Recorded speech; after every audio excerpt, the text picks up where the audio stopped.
want to prepare you with my 4 main points. I feel like I've got 4 little pieces of advice that could work together or maybe stand alone. Number 1 is lean in. Number 2 is don't force it. Number 3 is ask questions. And number 4 is when you know, you know. And as I was writing these, I sort of realized that it kind of sounded like dating advice, which I am no expert on, but we're going to lean into that metaphor. And I'm going to start with number 1, lean in.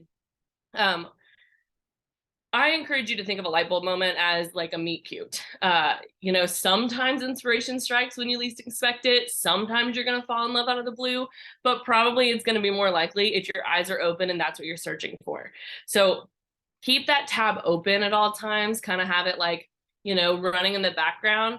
I think that's the hard part as writers, is that we're excited about it. And so you want to just focus on it and like think about it all day long. And I'm not necessarily saying that's a bad thing, but I definitely think that for me personally can lead to some sort of like, you get on the hamster wheel and it's just like neuroses. And I'm like, how do we find the balance of having this on my mind and letting like going with the flow, like letting it come to me as it will.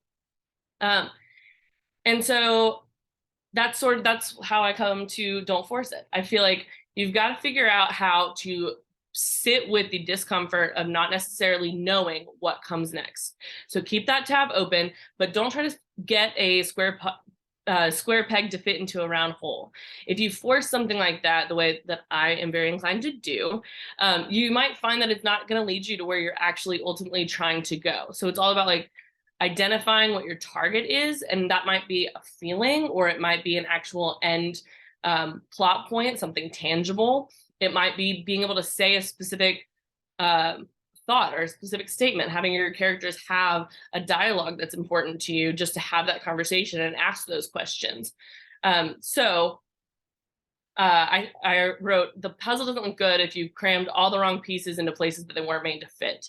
And it becomes even harder to part with something that you've written after you've spent more time on it, saying like, oh, but I want this to work, so I'm going to edit and re-edit and re-edit. And maybe that can get you there. But I think it's important to remember the sunk cost fallacy, which I Googled, and I'm going to read you the quote. The sunk cost fallacy is our tendency to continue with something that we've invested money, effort, or time into, even if the current costs outweigh the benefits. So cut your losses. You got to know when to say, this ain't it, and something better is going to come to me.